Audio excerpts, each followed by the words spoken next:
And there we go. Got it. I got it. We're live. Hi, everybody at the Elephant and Castle community. It's Nick from Reach. I'm full of cold today, but joining me today is Rex Henderson. Sorry, cold is already there. Haines-Henderson, who's a master coach and a guy who's already been giving me some tips on how I should be dealing with my cold today. Which I'm not doing because I'm just so full of it, and I've just been feeling awful. But Rex, thank you so much for joining me today. How are you doing? I'm doing really well. Thank you very much for having me. I've been had quite a good morning. Went to the gym, but then didn't work out because I was listening to my body, which is something I've been doing a lot more recently. I'm interested to know how you get into that, because I suppose even in just, we were talking about the things that I could be doing to help me with this cold. And my body it's achy, it's this, it's that, but I'm not listening to it. I ignore it. But you give me some nice, helpful tips. What if anyone out there is having a cold like I am? What are some of the things I could be doing or should be doing? Yeah, so one of the good things you can do when you actually have a cold is doing a steam bath with alba oil or eucalyptus oil. So putting a few drops in, making sure it's not too much, otherwise it can actually burn your eyes. And then put a towel over your head and just steam for 5-10 minutes. Another one, which I love doing, as soon as I start to feel a tickle in the back of my throat or slightly runny nose, I'll crush up some garlic, chop up some ginger, and put half a lemon, squeeze it into a cup, and then pour the water and then stir in a spoon of honey. And that just usually knocks it on the head really quickly. And you did mention the onion, right? But I'll probably stay away from that. Yeah, so onions and garlics are in Chinese medicine actual medication. So in theory, you shouldn't have them very often because otherwise they lose their potency. And then in times where you do actually need them, they're not as powerful. Right. Yeah. Dude, I'm excited to talk to you over the next 45 minutes, because I do know your next trip is going to be out to China to learn more and more about what you're just talking about now. But I suppose just introduce yourself, to everybody here. Just briefly tell everybody, who you are and what you do. Yeah, so I'm Rex, as Nick said. I'm a master coach, been coaching for just over a year now, studied through Elementum. I celebrated my 2 years sobriety on the 26th of April. I got sober. Well, I tried to get sober for many years. I knew I had an addiction for maybe about 3 years, but I could only recognize it when I was high. And then I'd sober up, I think I was fine. I'd forget about it. And then when I'd be doing it again, I think this is awful, I need to stop. Then as soon as I got to the end of the bag, I needed more. That panic, that anxiety, that fear came in. And I got myself into quite a lot of debt. And one night after a 3-day bender, I called my brother up saying, look, I need £500 to get myself out of overdraft and then basically pick up so I can drive home. And what he said to me changed my life. Firstly, he acknowledged the fact I tried to get sober on my own. Still brings my emotions up now when I relive it. And he said, it's amazing you've tried to get sober on your own. And it's worked in the past, worked for a bit, but you're always coming back. It's time you start thinking about rehab. And I felt like a massive balloon filled with anxiety, fear, and hatred, just deflating. I could finally breathe and relax. I was like, oh, thank God, finally someone has seen me. And I can be honest now. And then about 2 weeks later, I went into rehab. My brother suggested, what about just going to the rooms? And I even knew then that if I didn't understand why I was an addict, what was causing the addiction, I would always come back to it. And that's kind of what started my journey of self-discovery, is figuring out why I'm doing what I've been doing.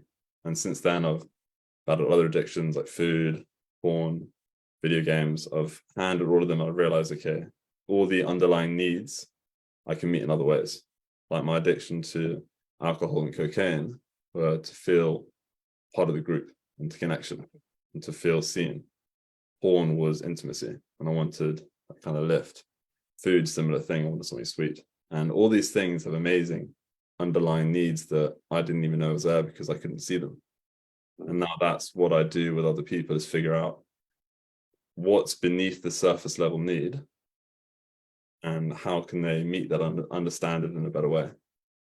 Yeah. Amazing. It's an amazing journey. I'm glad that you shared it, and thank you so much. I mean, when someone who, I'm coming up to 7 years now. It's funny. around April and May, I've got quite a few friends who they started their journey. Well, maybe their sober date is around April and May. And also when you look at suicide rates, everyone thinks that the highest suicide rates are around January, but they're actually around April and May time. And I think to myself, like for me, I felt death. I felt it. And it wasn't like I wanted to commit suicide. It was that I just didn't care if I lived or died. I just knew I knew I could wake up. I'm not wake up. And I just think about miracles, and I think, wow, that guys like us can actually get through this and get to a place where we found purpose. And if someone said to me, Nick, what's the secret of life? I just know it now. I know the secret of life is to help other people. It's to help others. It's really simple. There's no fountain of youth. It's just be of service, help people, and amazing things will happen in their life. And so I'm very grateful that you're here and that you've embarked on this journey.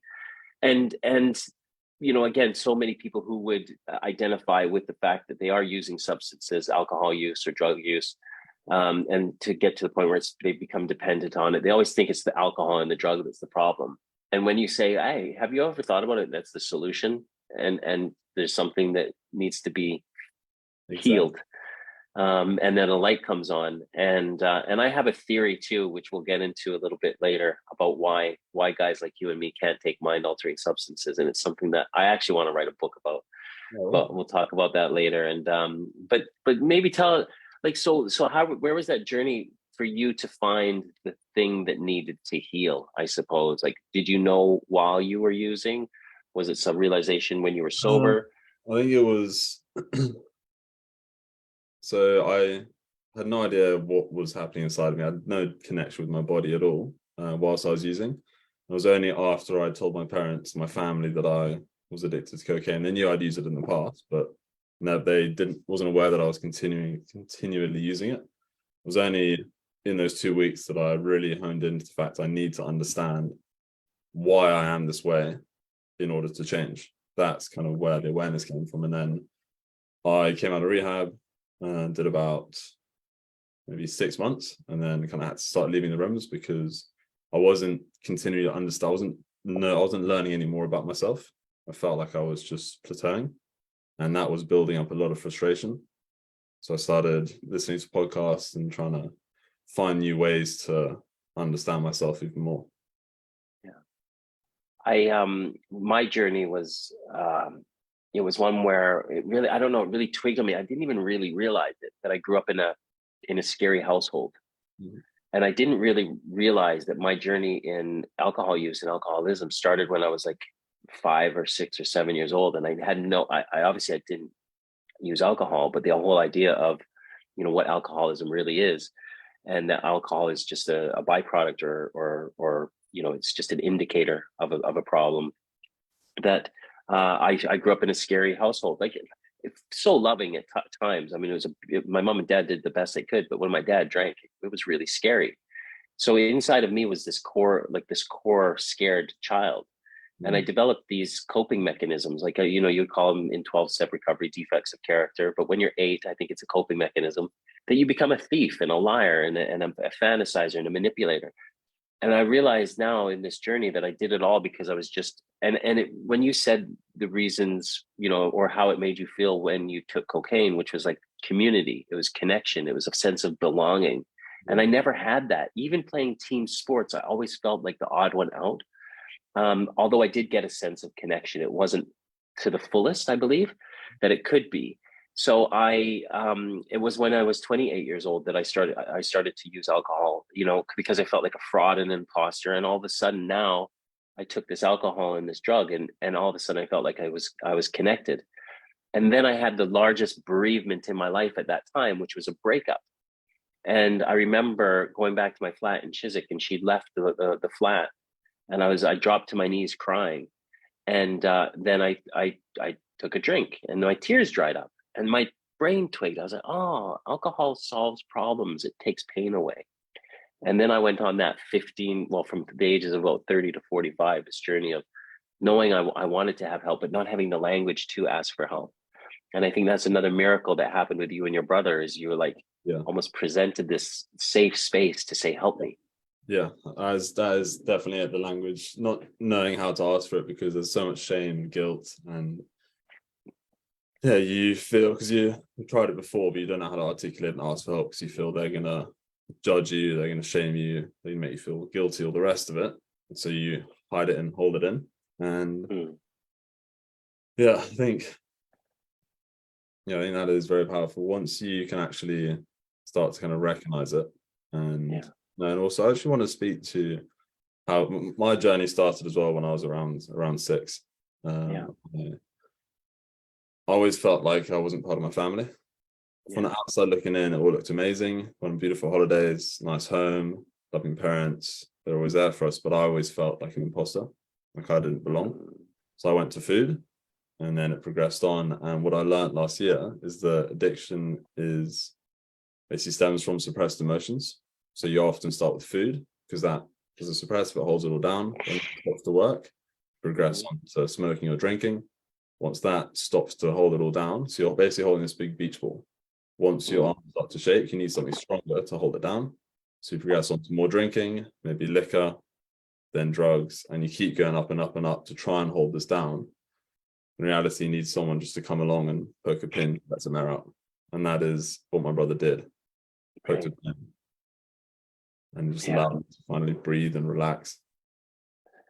I think the interesting thing to look at, and I suppose when you start looking at preventative measures, how do you look at a 6-year-old boy who on the outside's got a loving family, no, I suppose, visual or visible traumas. Where do you think that sense of disconnection came from? Quite an interesting, good question. So that was a lot of my internal voice and speak. It was never safe for me to express my emotions because I was never modeled. So my dad was always very happy, never showed any anger or much emotion at all apart from happiness. So I never learned how to express mine. So I deemed my anger as bad. So I hid that away. So I had a lot of, my therapist said I had a lot of suppressed rage, which I've been working through. I still am working through it. So if you see a child who is eating loads and hiding his food, sort of being shameful about it, get curious around, okay, what's actually happening? And start kind of poking very lovingly at what else could be happening. And asking him if he's okay, checking in, and not just taking the face answer. Sort of allowing a safe space for him to come at you with anything and everything, so he feels safe expressing it. Because often also if you're over protective and you're over involved in their emotions, it forces them to shut down even more. So finding that right balance. I think being able to watch children for these indicators, like I say, for me it was stealing. I think that was the earliest thing in the lies that I would tell. And when you're 6, 7, 8 years old, I think that the things that were told or I heard were like, he'll grow out of it. Or instead of he's a liar, it's, oh, he's fibbing. Fibbing is kind of like, oh, I'm just fibbing, and there wasn't any kind of, and what we saw was a father, from a coal mining village in South Yorkshire who had traumas of his own, who took his family to Canada with no support system, and alcohol was his support system. And hence the violence when he drank. But I know now, and kind of delving deep into, I suppose, the things that your journey too is the idea of intergenerational traumas. And it's really interesting to think that we live in this lineage of our parents, our parents have come from very stressful post-war traumas and induced traumas from from the things that were happening around those times, and they can get passed on. And I think that we need to recognize that and honor it, the fact that a child might be on the outside, nothing we think has happened to them, but perhaps the way a father is with his emotions and not being able to express his emotions lets the child not be able to see and express emotion. So I think with my stepsons today, I want them to see different emotions. And if there's an emotion that comes up, say anger, and I'm learning along this process because now I've been a stepdad for about 2 years, and I do get the anger comes up, anger becomes very present. And I realize it has very little to do with what they're doing. It has to do with where I am in my emotional state. So it might come out with raising my voice. But what I'm learning, Rex, is that I can go back to them and say, hey, when I raised my voice, I did that. There was this feeling, and I raised my voice, and I was wrong to have done that. It's an emotion that came out, and I'm going to work on it, and I'm sorry. And in doing that, I've created this bonding connection, not the happiness, because we're happy quite a bit. So they see happy Nick.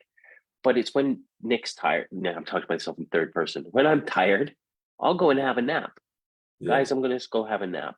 Or when I'm angry, I'll say, hey, you know what? That came up. There was something inside of me. And that's created these bonds and connections. And I can see now that my father didn't have any language like that to be able to say, hey guys, I was wrong to have done that. Or, I'm feeling sad. Instead, it was all of these, I'm the man, I'm the provider. And we've all, I think anyone listening to this can go, that was my family too. And you're right, it stifles individuals' processes to process emotions, individuals' ways to process emotions, which I think is the root cause of a lot of trauma and a lot of substance use and alcohol use that we have today, which I know people are going to be like, oh, that doesn't happen. But in my experience, I've been around quite a while and I've seen that. So I suppose it's just like what you said. I love the language that you use, but being curious and honoring that. These are situations that, sometimes we don't have the language or the tools for. Yeah. I think it's amazing. And the thing you're talking about when you get angry and then you go back and you apologize, that's called repair.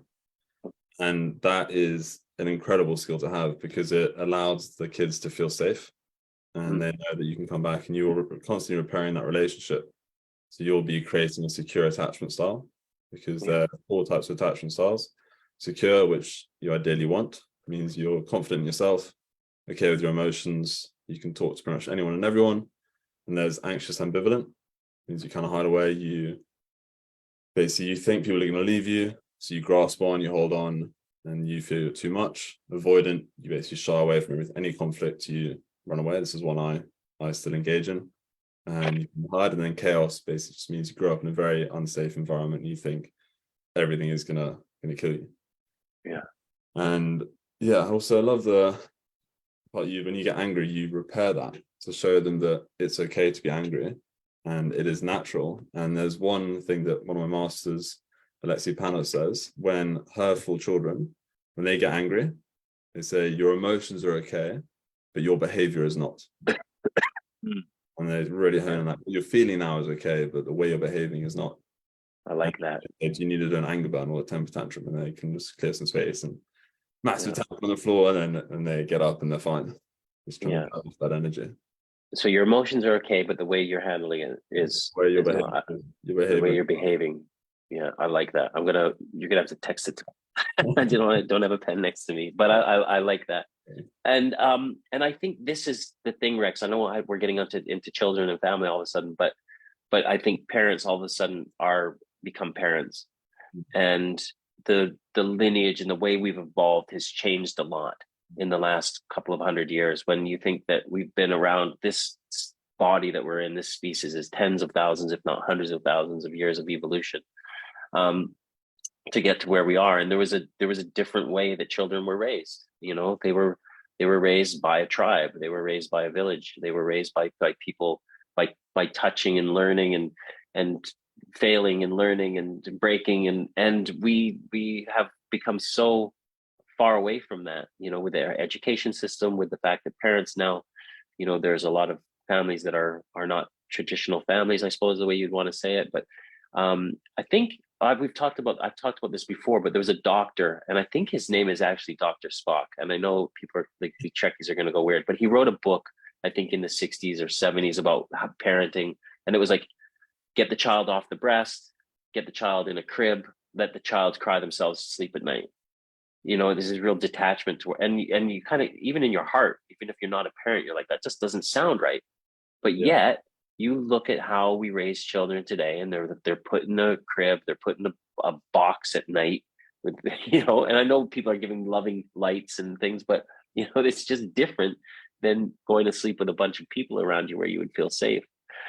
So I think we need to honor the fact that maybe we need to do some learning as humans to remember really our evolution and how we got to where we are. And I imagine that is where you are on your journey, right? Is learning a lot of the history of how we got to where we are. Yeah, so humans are relational beings. So we do need that community to feel safe. Even if we are introverts, we still need a small amount of people around us to feel safe and feel connection. We do seek that as one of our underlying needs. And the thing you explained is very traumatic for kids off the breast, on their own. They're newly into this world, thinking, okay, what's happening here?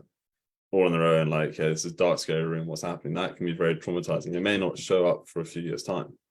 Yeah. So reconnecting and bringing that family in, as you mentioned, we used to grow up in villages. And for the past 100 years or so, the saying was children are to be seen and not heard. Not heard, yeah. Very dismissed and frustrated. And I think we are coming back to, okay, these are little people. They actually need more than we're giving them. And an interesting fact I learned last year is that up until 1988, doctors didn't believe that babies could feel pain, which was just ridiculous. They used to do incisions and surgeries without them feeling the idea they didn't feel any pain. So I can't imagine the trauma that they must have gone through. Yeah. So I'm now figuring out myself, because I cut out my entire community when I got sober because it was very unhealthy. And now I'm slowly kind of leaning into the places I want to do. So I'm meeting people playing golf, going to the gym, going rock climbing, things that I find uplifting. I'm trying to build my community around that, so I can feel like I'm one again without the need of a substance to get that feeling. Yeah. And a big part of it is also being able to be okay with myself. And because if you're constantly seeking outside sources to fulfill you, you're going to be looking for the rest of your life. Whereas you need to fill your own cup first before filling up someone else's. Yeah. And as you said that, I'm wondering, like obviously, like you've been sober for 2 years and you've done an awful lot of work in 2 years, but the journey to get to that point, I think, Jung would call these things that we need to have is this dark night of the soul moment. And when I talk about mine, I talked about it as like it was a period of time. It wasn't like it was a dark night of the soul. It was like a dark few years of the soul where I was in this shadow, it was immense pain, physical pain, mental pain, spiritual pain. I was in a lot of pain. And, to, like I say, to the point where I almost died. I mean, I had acute pancreatitis and liver failure. I was on the way out. Doctors were like, if you drink, you're going to die. And I was mixing drink and benzos, and I was insane. And it took me to feel that death point where I could taste it. And I think that's the best thing. I could like there's this irony taste, and my eyes were yellow, and it was not nice.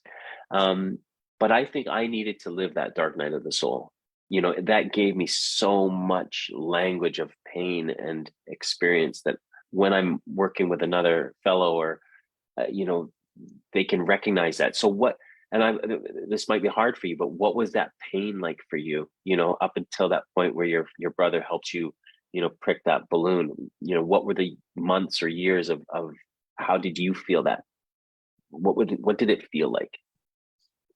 So at the time I couldn't feel anything, and I couldn't acknowledge any feelings. And I remember very clearly, like it was yesterday, being in the same room I'm in now and running out, emptying out my bin, these waves of anxiety and fear and just pain rushing through my body as I'm literally scratching my head and thinking, like, how the hell am I going to get more? It's fear of leaving the house, being asked, where am I going? What am I doing? And just not knowing who I was. And the only thing I could actually think about was getting more cocaine. And it's a massive amount of fear. Like, I feared coming home. I'd always look in the mirror, look at my eyes, thinking, okay, are they too big? Can I go home yet? Feeling lost, feeling like I had no one, like I couldn't talk to anyone, feeling isolated, just really in agony is the best way to describe it. Agony, but with no idea, with only one idea of how to fix it, and that was to get more and doing whatever I needed to do to get more. That was how I felt for about 3 years with small, like week to 3 week gaps.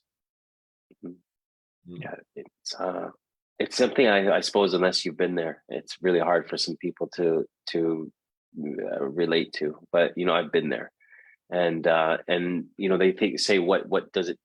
I mean, I love the phrase "it's always darkest before the dawn," or that in 12-step recovery, you need to be beaten into a state of reasonableness by your substance.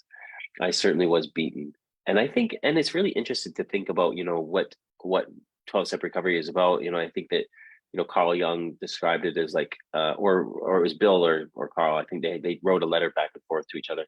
Bill W. I'm talking about, by the way, the one of the founders of AA, and they talk about ego reduction at depth. And I'm thinking that my ego was so, and you think about someone who's got driven by ego, you think of flash, rings, car, real like but ego for me was that I just needed to do everything was my decision, all self-will, all based around selfish behavior that was born to protect me and used to protect that scared 8-year-old boy. So my ego ran the show. And if it's about, so do you think in those 3 years your Rex was being beaten into a place where all of a sudden you were open to yeah, so my ego was definitely, I can do this on my own. And I think that's why the conversation with my brother was so powerful, is because he stroked my ego. He said, it's incredible, you've tried it on your own and you've had some success. If he just said, go to rehab, I would have said, F off, not going there, I don't need help, none of this. But because he was able to stroke my ego and acknowledge me for the attempts I tried, I could breathe and I could relax. And I could say, okay, yes. And I'd be a lot more open to the idea of change. And I even sat down back at the table after the phone call and I said, I'm going to rehab. My friend just laughed and he said, no, you're not. And just didn't believe it. And I even saw an old friend a couple of days ago and he was absolutely shocked that I've been sober for 2 years, because he said we used to go very hard. Yeah. But I was the last person to ever think I'd go into rehab. The thing is, I didn't want to acknowledge the fact that I had a problem, and when I did, I said I can do this on my own. I have the willpower to do it. Willpower alone is not enough. No, well, that's the whole idea of being powerless, right? You can have willpower in so many different aspects of your life, but when it comes down to the use of a substance, completely powerless. And you twig on the thing of like this idea of denial and the ego driving this denial that I can do it on my own, I know best. And I think these are the things that people need to watch out for. If they are listening to this and you're like, oh, do you know what, my relationship with alcohol or another or something is unhealthy, then you can go down to like when you do have a period of time without the use, and you go, oh, do you know what, life is getting a little bit better. Maybe I can just have a bit of whatever. And I think that is, if that comes into your mind, maybe I can just have one. That's one of the roots of alcoholism or drug addiction, is the denial, the idea that, oh, I've got this. And that is the ultimate submission, is saying, no, I don't have this, and what was that journey like, I suppose, with regards to, rehab and what that did for you, and how did you come out of there? And I want to springboard into you now being this master coach. Yeah, so I came out of rehab feeling very happy, full of life, because we'd had social groups every morning. So I was constantly learning more and more and more. Went into a meeting on my second day out, met my sponsor, worked the 12 steps. After about step 4, I was like, okay, this is not really learning that much more, but I'll do it because you're meant to do it. And then met a woman on holiday in Costa Rica. And she flipped my life around, because she basically created this much more awareness around me. And then I continued to basically check out women in the relationship. And I used to use women to lift me up and give me value and make me worthy. So we got into coaching together to not only understand where that was stemming from, but also understand myself a lot more, because I hadn't gone to a meeting in a few months when we started. And I haven't been back to one since, because I used to go into the meetings feeling very happy and full of life, leave and just depressed. So I stopped going to them and I started getting coached, where I did so much shadow work, faced off with so many demons, and actually befriended them and saw they're there to help me in some way. They've been protecting me, and I've been demonizing them. And now, yeah, I went through coaching, did 9 months of very intensive coaching, getting coached multiple times a week, learning 19 modalities, so much shame, trauma, everything, and unpacking it and reliving it and just really processing it, which is the biggest part for me, is actually processing these thoughts rather than just sticking things on, saying, okay, it's fine, you're here, it's okay, learning what's underneath. And that is what I'm wanting to do in coaching, is helping people figure out what's beneath the surface. I've been working with a few addicts as well, and there's a bit of resistance to begin with, but that's something I love doing because I know there's so much beauty underneath it. So helping them create safety in their body, because that's also a massive thing for people in addiction, is we don't feel safe in our body. So we use things to numb out. So using somatics and things to create a bigger area for us to hold. So then when we do get stressed, we're able to be with it rather than run to food or porn or excessively exercising to try and shift out, and creating that space and that safety for them to hold it themselves. Yeah, I like what Johan Hari says, about addiction. The opposite of addiction is connection. And however you get that connection, and whatever it is too, there's different protocols for it. I know 12-step recovery is not new. I know it came around in 1939. It was born in 1935, but the book in 39. But they're not new principles. They've been around for a long, long time, and they were taken from something, and those principles were taken from something. And it's this lineage of these protocols that help people become connected. And that's what I think is so important, is that for that person who uses to feel connected, you need to find connection somewhere else. And and I was talking to my partner this morning, and I've got 3 stepsons, and one's 14, one's almost 11, one's almost 7. And someone would say, wow, that's a bit of a minefield. You've got one in puberty, just trying to figure out the world. You've got 2 that are both just young and trying to figure things out. And it was a beautiful sunny day. We all did the things that we needed to do to get ready. And I sat in the chair and I looked at her and I was like, I'm high.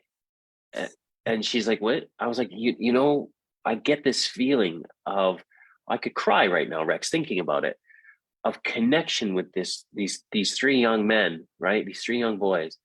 And I'm connected with them, and we're growing and we're becoming a family. And it makes me high. There's no drug or drink ever that could make me feel better than I did sitting on that chair right there. She was sitting where I was this morning. And I was just like, I feel great, and it wasn't like it was a particularly special morning. The kids had breakfast, they got dressed, they went to school. It was really simple. But again, just this feeling. So I've got something that replaces it, and I know how I've gotten here. So I'm going to just keep doing it because I know it's about work. It's about action. It's about continually being in this journey of transformation and growing and being able to help other people. And from that, like I say, I get these connections with this family that, man, I never thought I would have. It's an absolute miracle. So I've got that substitute. So I suppose that's what you do, is you work with people to to do this shadow work, to uncover traumas and then to feel connected, so that they can eventually, whatever the drink, the sugar, porn ever gave them, is replaced by other healthier means. Yeah, as well as firstly, that is a really beautiful story. It is amazing you can feel that level as well. Sort of just your family and not the need of any drink or drugs or anything. It's really beautiful seeing that. And when you find something that does fill you up and you do feel that connection with and it works, stick with it. Maybe if the rooms weren't working, so I changed. But if the rooms are working, stick with it. It works for you, brilliant. And I really focus in on creating that connection with oneself first, so then you can meet someone in a more full state, rather than seeking someone else to fill you up. And that's kind of where the somatic focus comes. and unpacking the shadow work, the inner child, all this stuff to figure out, okay, what did you need as a kid that you didn't get? And how can you reparent that child to meet their needs so they feel safe? Because through that, then we can feel safe ourselves. We can be the parent we never had. Yeah. I love the idea of, you can only know someone as deeply as you can know yourself. Yes. Yeah. And for me, even in the way I found it is a little bit different. I think it's the way a lot of people in 12-step recovery do find it. It's the way, I found it was in sponsoring people. So I had about 4 years of sobriety where, I was feeling, it was just the beginning of lockdown, and, I was in my flat in Bromley, and for some reason, I just wrote down all the names of the people who I'd sponsored. It was quite a big list, bigger than a lot of people do in that fellowship, because it's just what I was taught to do. And people wanted what I had, and I was, I'm good at it. It's the one thing, if you said Rex, or if Rex said, hey, none of this third person stuff, if you said to me, what are you good at? I'll be like, I'm really good at sponsoring people. And then I'm like, I'm a good stepdad, and I'm a good business owner, and all those things. But the number one thing I'm really like 100%. And in doing that, and the idea of like giving my time once a week to all these people, I suppose what happened is I built a bit of self-esteem, and that enabled me to grow into the role of like, wow, self-care isn't selfish. And so it took me a while to go, do you understand what I mean? It was like kind of the opposite of like, they say like you have to put, like, in an airplane is going down, you have to put the mask on yourself. I almost did the counterintuitive thing of like, do you know what? I need to help other people. I'm going to be okay if I help somebody else. And I know it's not like dramatic, like an airplane crash, but it was like in this service to other people that I all of a sudden I built some self-esteem. And then I got into a place when, and eventually I met my fiance and became a stepdad. So that was my journey in that. But I think it is one that if a lot of people are resistant to the idea of getting to know themselves, or like, I know myself, I would challenge that and say, maybe you should work with someone like Rex and do a bit of deep diving. Yeah, because for years and years, I thought I knew myself. I thought, okay, I'm this person who likes to drink, likes to go sleep around, who's adventurous, who's fun. But in reality, that was not who I was. That's who that's one of the masks I was wearing.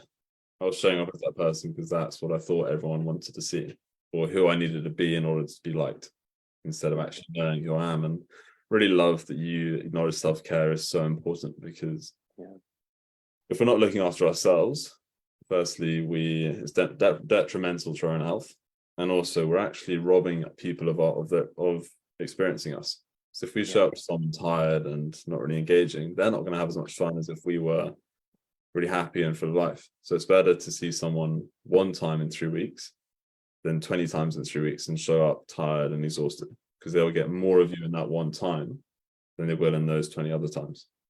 And that's why self-care is so important. So you can bring all of yourself situations. Vital, and something that I urge people to be curious about is ideas about what self-care can actually mean. And I'm wondering, how old are you? I'm 26. I'll be 27 on Sunday. So you're 20, almost. Oh, almost happy birthday. So what if you were to say, what is because I know the answer is that you like Rex is going to continually evolve, but let's say who's Rex today? Who's Rex today? He's kind, he's loving, he's authentic, he's curious, very curious. He's someone who loves supporting others. He's someone that doesn't people please anymore. Someone who's ambitious, who's adventurous, who's engaging, slightly timid at times. Also someone that is very active, loves me around, loves supporting people, and is very interested in growth, and is someone who is more interested in someone's soul than their physical appearance, which is completely opposite to who I was over 2 years ago. Sounds like a guy I want to be friends with. But I'd want to be friends with that Rex too, 3 years ago, who was in the dark night of the soul. But I love you both. Yeah. And I want to just kind of, we're running out of time, but I'm going to leave you with this thought that I had, and this idea of this book that I want to write. As I told you, like, I work with a lot of guys who are struggling with alcohol use. And when you go into 12-step recovery, you know, many people say, you know, one day at a time, you can never drink again. You cut out that one day at a time, all you hear is, I can never drink again. So you go to another, I can never use drugs again. I can never use cocaine again. And that's a really kind of hard, harsh thing, intimidating thing for someone who's just coming into the rooms to hear. Wow, I can never do that again. And a lot of people just turn about face and walk away. And what I've discovered, Rex, is like, you know, the name of my business, Retribe, I've done, you know, a bit of research into anthropology and human evolution, and I've discovered, you know, if you were just to Google the archetypes of people and the roles that people had in tribes, or a lot of people, well, most people had a role in a tribe to contribute to the tribe. Otherwise, the tribe would suffer and could starve, or people would die. It was, you know, threat-based stuff. Like, you needed to have purpose, and there was the idea of shamans and medicine people and doctors, and they would use substances of this earth to enable people to have spiritual experiences. The ayahuasca, DMT, the other ones I can't even, like, off the top of my head. I know them all. I'm just a little bit foggy. But mind-altering substances that enable people to have a spiritual experience. And they say that through these spiritual experiences, we evolved, we came up with more ideas, we became more advanced by people learning more about themselves and about their humanness. But I was thinking to myself, Rex, when people were doing this ceremony, what about the saber-toothed tigers that were lurking around? And if everyone's messed up on ayahuasca, who's going to protect them from the saber-toothed tigers? And I was like, well, why is it that roughly 10% of the population really have adverse or allergic reactions to substances and mind-altering substances? And I thought, wow, maybe 10% of us were meant to be sober guardians, so that while people were having these spiritual experiences, we stood guard. And our purpose was to keep our gaze from the stars and into the eyes of our fellow human beings, and really be of service that way. So it's not that we can't take mind-altering substances, it's that we're not meant to. Love that. And yeah, doesn't that land differently than saying, I'm an addict or an alcoholic? You're like, well, actually, you're our sober guardian. You're not meant to be doing that stuff.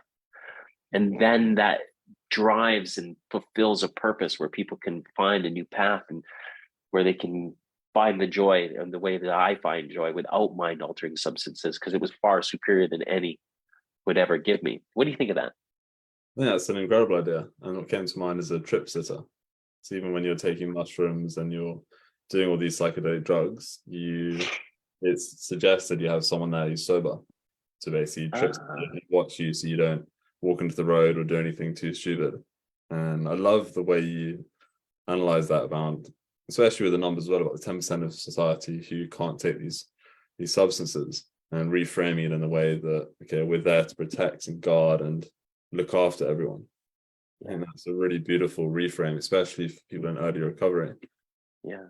When I went into rehab, I thought, okay, I'll get my cocaine under control. I'll keep drinking. It was only after I just realized I have an alcohol problem as well. Yeah. So if I had heard that reframe, it would have actually given me a lot more purpose. Okay, maybe it's not so bad that I can't drink. Maybe it's not that I can't stop, or have an inability to, or have an allergic reaction to. Maybe it's not my purpose.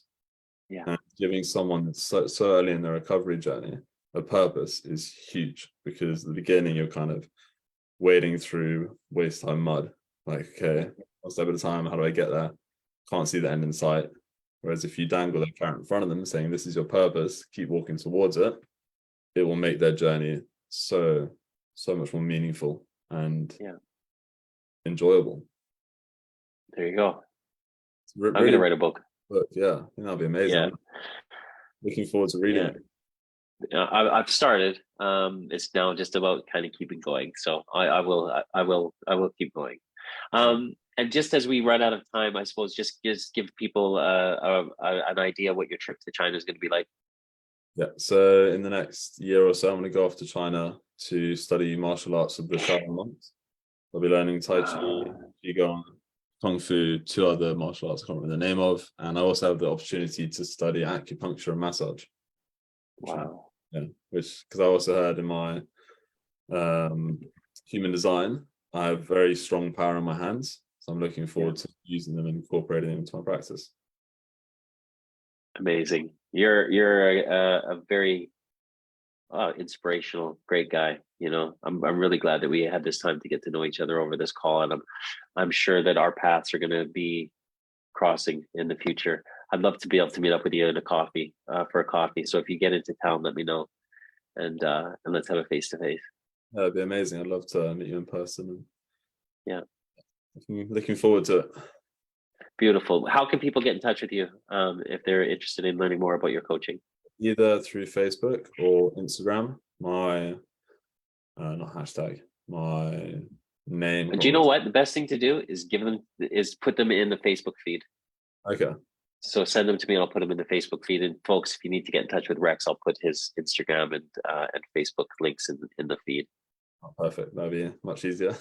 Yeah, yeah. I know. I always ask people to do that. And it's like people won't sit there with a pen and paper and write them down. But if we put them in the feed, then that's a lot more helpful. Oh, beautiful. Thank you, Nick. It's been All right, buddy. Listen. So what am I doing? Crushed garlic, lemon, ginger, ginger. and honey once the water's in. Once the water's in. Gotcha. Little spoon, stir around. All right, brother. I'm on it. And thanks for joining me. Thanks everybody for joining me today. Don't forget, I'll be back next week for another Retribe Facebook Live. Until then, we'll see you all later. Thanks. Bye for now.